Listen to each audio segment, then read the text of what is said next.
Buenos días. A continuación vamos a exponer acerca del problema de los dos cuerpos en la relatividad general, presentado por Evelyn Espinosa, Diego Salazar y Luis Bonilla.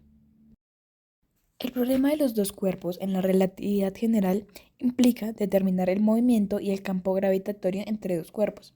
Resolver este tema relativista es fundamental para entender y calcular fenómenos como la desviación de la luz debido a la gravedad, así como ciertos efectos en la órbita de un planeta alrededor de su estrella.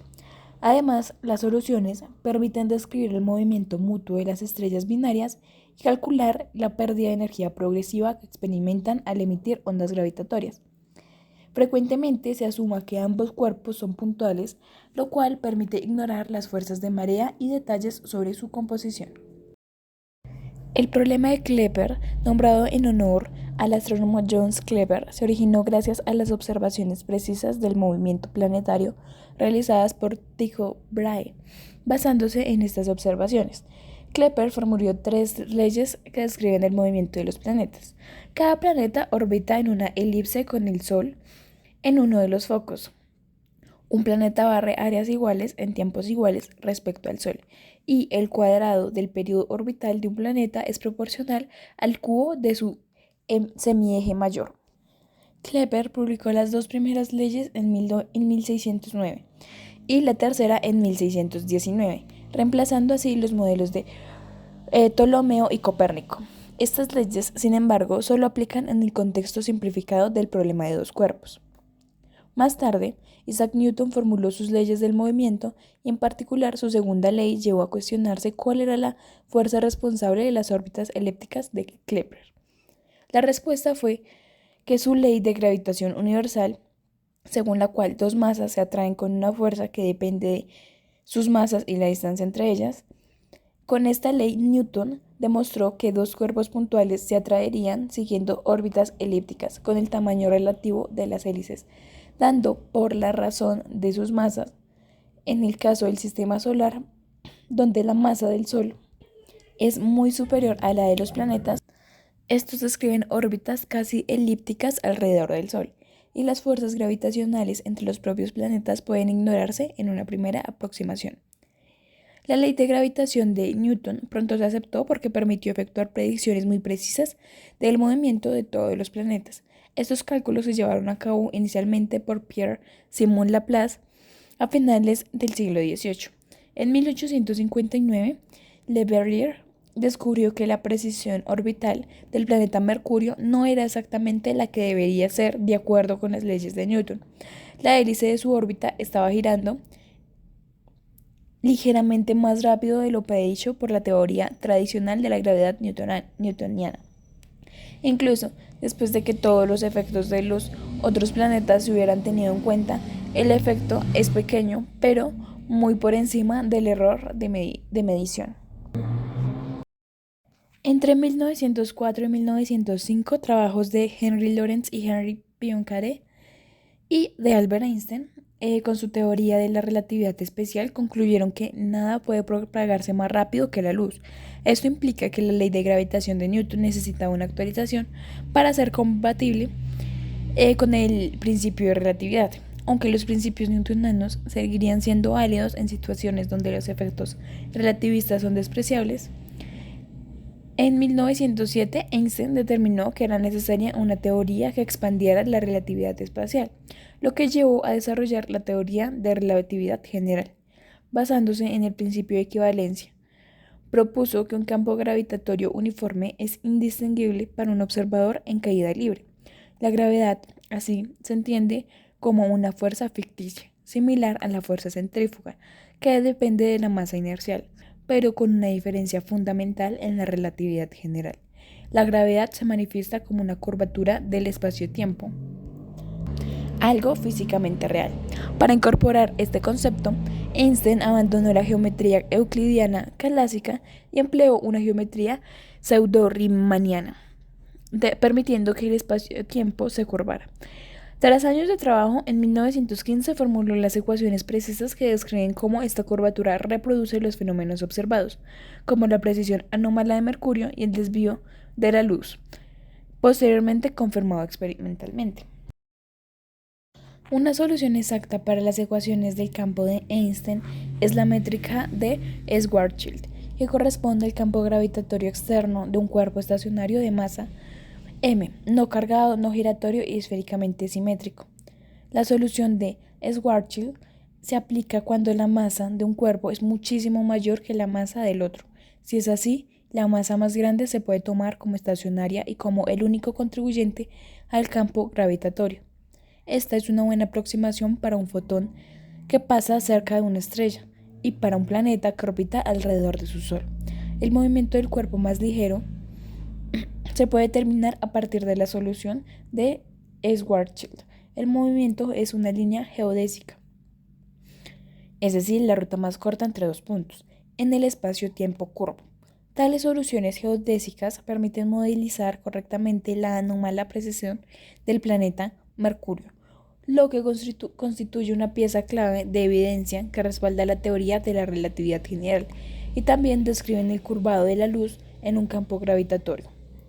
Otra famosa predicción utilizada como evidencia de la relatividad general, si se consideran que ambas masas contribuyen al campo gravitatorio, como en las estrellas binarias, el problema de Kepler puede resolverse solo aproximadamente. El primer método de aproximación que se desarrolló fue el de expansión post-newtoniana, un método iterativo en el que una solución inicial se corrige gradualmente. Más recientemente ha sido posible resolver ecuaciones de campo de Einstein usando ordenadores en lugar de fórmulas matemáticas. Cuando los dos cuerpos orbitan entre sí, emiten radiación gravitatoria. Esto hace que pierdan energía y momento angular gradualmente.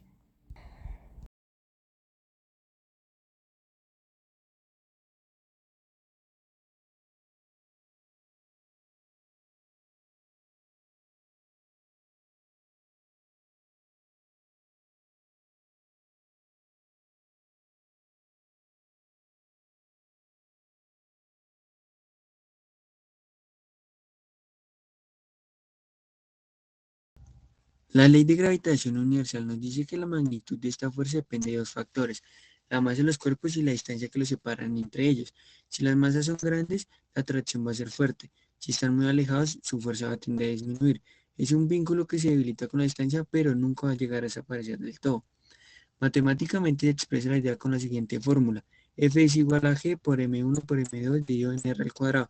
Simplemente es poderosa, ya que F se representa la fuerza gravitacional, M1 y M2 son las masas de los cuerpos, R es la distancia que hay entre ellos y G es una constante de gravitación universal. Esta fórmula nos permite calcular cuánta fuerza ejercen los cuerpos mutuamente y todo esto se basa gracias a la definición y el trabajo de Newton. Para ir más allá de esta fuerza que no es solo suficiente, sino queremos entender realmente cómo se mueven los cuerpos, necesitamos estudiar sus posiciones y su trayectoria.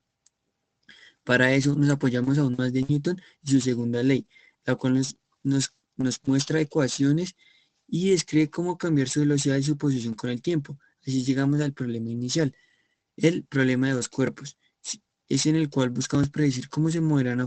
Ahora bien, para entrar en materia, necesitamos desarrollar los métodos numéricos y resolver estas ecuaciones matemáticas no es tan fácil. De hecho, para la mayoría de casos reales es imposible hacer una predicción exacta con lápiz y papel y vamos a utilizar aproximaciones y se dividen en intervalos de tiempo muy pequeños para poder calcular cómo cambia la posición y dar una velocidad a cada instante en el tiempo.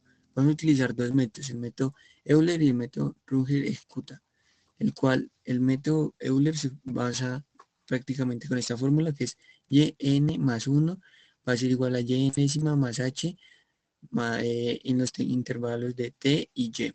Y para el método Ruge ejecuta, K1 es igual a h entre t y y. Para dar inicio al método básico utilizamos el método Euler. Imaginemos que tenemos esta fórmula y nos dice la velocidad de la aceleración del cuerpo en un instante. Lo que hacemos con Euler es dar un pequeño paso, calcular cómo cambia la posición y la velocidad en ese momento, luego repetirlo paso a paso hasta tener una trayectoria aproximada. Es simple, pero irlo sumando, estos pasos se acumulan errores, los que generan una pequeña variación, pero pues es un comienzo, un inicio bien cimentado. El método Euler consiste en los métodos más simples y básicos de la resolución de ecuaciones diferenciales. Se hace en la idea de la pendiente de la curva en un punto que pues, se puede estimar un valor aproximado a la función.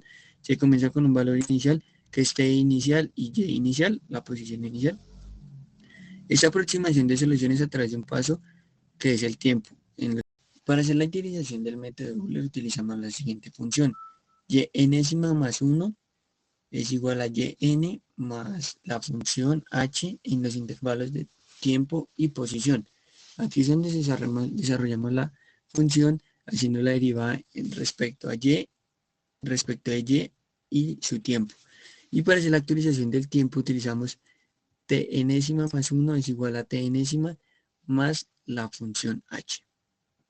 Para redondear este método, ¿qué ventajas nos trae? La simplicidad y facilidad de su implementación es útil para problemas donde se necesita una aproximación rápida. ¿Qué desventajas nos da? Menor precisión especial para pasos grandes como la h y puede ser inestable y es posible que no conserve la dirección correcta de la solución. Luego tenemos el método de Runge-Kutta de cuarto orden, también conocido como RK4. Es un método que no solo toma un paso, sino también calcula varios puntos intermedios dentro de cada intervalo de tiempo. Cada uno de estos puntos intermedios refina nuestra predicción y al final combinamos todas esas pequeñas aproximaciones para tener un resultado mucho más preciso. En otras palabras, este método es más avanzado y proporciona una mejor aproximación de este método que el de Euler. Utiliza múltiples evoluciones de la función para mejorar su precisión y se comienza con un valor inicial en tiempo y posición. Para redondear este método de un ejecuta, se calculan las cuatro pendientes. K1 es igual a h entre los intervalos de t, n y yn. Para K2 es igual a h entre t, n más h, yn y el valor anterior calculado que es K1. Para K3 es igual a h entre tn más h, yn más K2 y así hasta concluir el K4. Y para la actualización de su solución va a ser igual a yn más 1, va a ser igual a yn más un sexto entre K1 más 2 veces K2 más 2 veces K3 más K4. ¿Qué ventajas nos trae este método? Uno, su mayor precisión en comparación con la de Euler, especialmente para intervalos entre tiempos más grandes y una buena estabilidad en mayores problemas. ¿Qué desventajas también da? Requiere más cálculos, 4 evaluaciones de la función por paso y es más complejo de implementar en comparación con el de Euler. A continuación, veremos el análisis del ejercicio implementado en Octa, en donde en el ejercicio se implementó el método de Runge-Kutta de cuarto orden para resolver el problema de los dos cuerpos. Este método es muy adecuado para resolver sistemas de ecuaciones diferenciales ordinarias, especialmente cuando buscamos precisión y Ya estabilidad para en concluir estos simulaciones de dos sistemas ejercicios, dinámicos como el de entendemos los que los dos problemas de dos cuerpos. cuerpos es En fundamental este en la caso, física y la se astronomía. modela el Hemos visto que movimiento los problemas relativo de de un dos cuerpo, cuerpos no solo como son la un análisis Luna, teórico, sino alrededor de también es la base otro, para entender como la cómo se Tierra, interactúa y se donde mueve la la gravitación del interacción universo, desde gravitacional planetas, satélites domina hasta el movimiento. sistemas estelares. Este Y el problema es un uso punto de del partida para método de comprender fenómenos Runge-Kutta permite mucho más calcular la complejos. posición y la Aparte, velocidad los del métodos cuerpo en numéricos cada paso de son tiempo, herramientas poderosas para actualizando la las física posiciones computacional, y para simular el velocidades movimiento y las trayectorias de de cuerpos acuerdo a la bajo la influencia influencia de la gravedad. gravitatoria Métodos mutua. numéricos como el de Euler En o el de este Runge método, son al ser esenciales. de Estos cuarto métodos nos orden, permiten reduce calcular posiciones y significativamente el velocidades error por aproximadas paso de cuando las integración, soluciones exactas no son lo cual es posibles. En esencial en particular, el sistemas método de como el de Runge los dos cuerpos, destaca donde por el su error precisión acumulativo puede y su afectar el las resultado referencias final en las cuales utilizamos simulaciones de para largo guiarnos plazo. fue mecánica clásica de Goldstein. Con esto concluimos nuestra exploración de problemas de dos cuerpos y métodos numéricos que nos permiten entender mejor el movimiento en el universo. Gracias por su atención y por acompañarnos en este recorrido por las leyes de la gravedad y los caminos de la física.